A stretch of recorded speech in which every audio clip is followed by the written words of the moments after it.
Shalom, everyone, and Madayaw.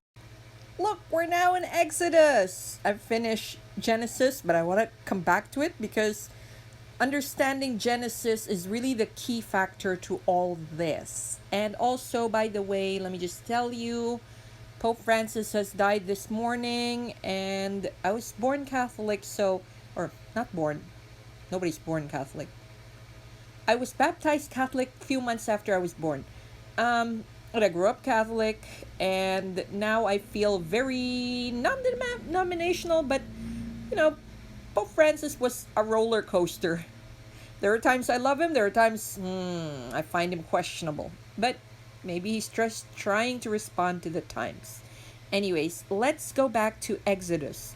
When we left off in Genesis, we left off with the death of Jacob and the death of Joseph, actually, and what happened a little bit after, which actually, no, they just said Joseph died and then he was embalmed and then he was left in a coffin in Egypt. Now the story continues. After Exodus, it's not going to be a straight up story anymore because some of the prophets will be intersecting each other. And then you have other books, which, by the way, may not be written by Moses anymore. So the central character for the Exodus is Moses. So we will first find out what's happened to the children of Israel, and then you'll find out what happened to Moses, and then the story continues from there.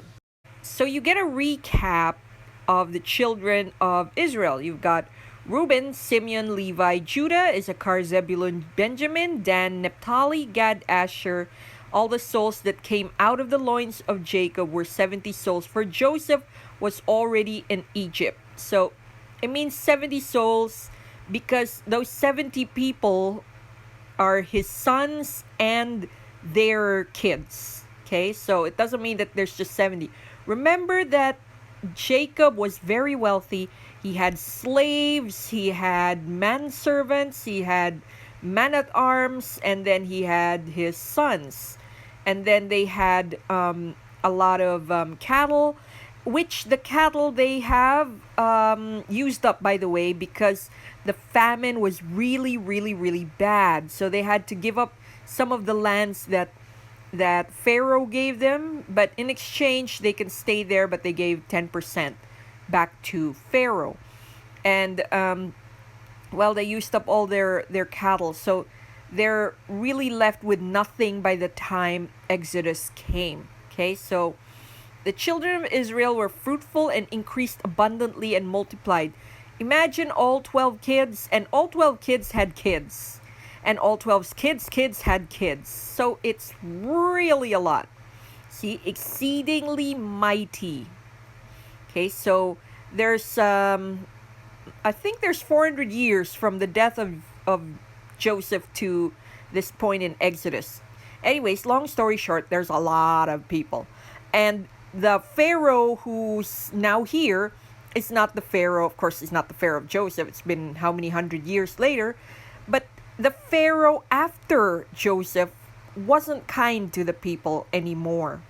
He loved Joseph, but the next guy who came, whoever came after him, really wasn't a very good guy. And so they have enslaved the Israelites. Okay, so then they set taskmasters over them. So instead of them being just people who were herders. There were herders because that was Jacob's livelihood. They took care of cattle, different types of cattle. They kind of became slaves and made to work the fields and build some stuff.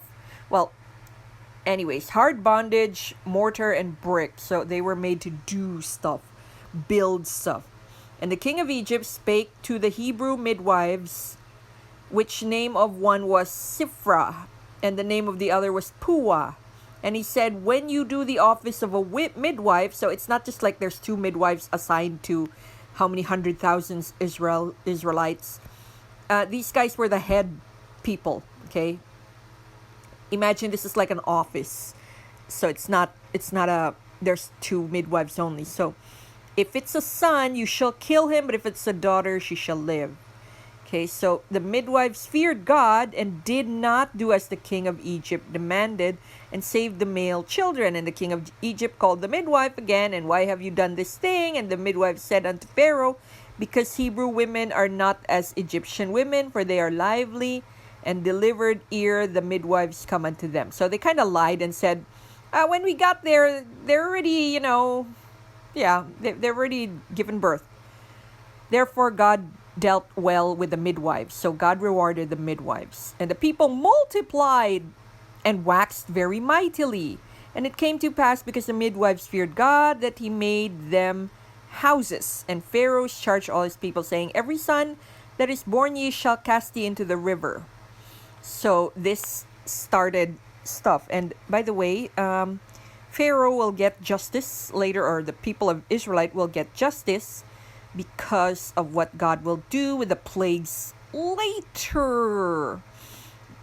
So let's digest this before we go to chapter 2, because chapter 2 you will hear of Moses, who is from the tribe of Levi.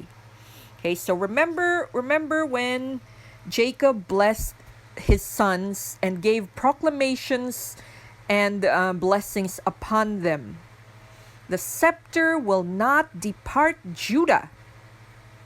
So Judah will be a leader, and he's actually one of the most prosperous even when they get to the promised land. So he was proclaimed a merchant, a lion, patient, he like a lion and springs up and but for the Levite, although Jacob was angry with Levi, the Levite will take center stage soon.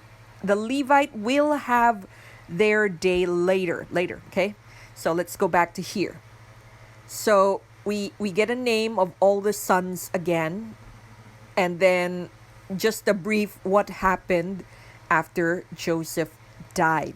So a lot of things already in this one little chapter. This is where the proclamation where Pharaoh is trying to cull the numbers of the Israelites by killing their kids or their sons, because they feel like if it's just the women, that's fine, because Egyptians can marry the women, and then the women, their kids will be Egyptians. Whereas it's a little bit opposite for the men. Remember, Joseph got married to an Egyptian, and his sons were considered Israelites by Israel himself, Jacob. He said, Manasseh and Ephraim are mine, as Levite and Simeon are mine. So he is proclaiming that they are Israelites. Okay, so Manasseh has taken over for Joseph, and then fast forward to here. Ephraim will be taking over for one of the other tribes, and it's not really clear which tribe that would be.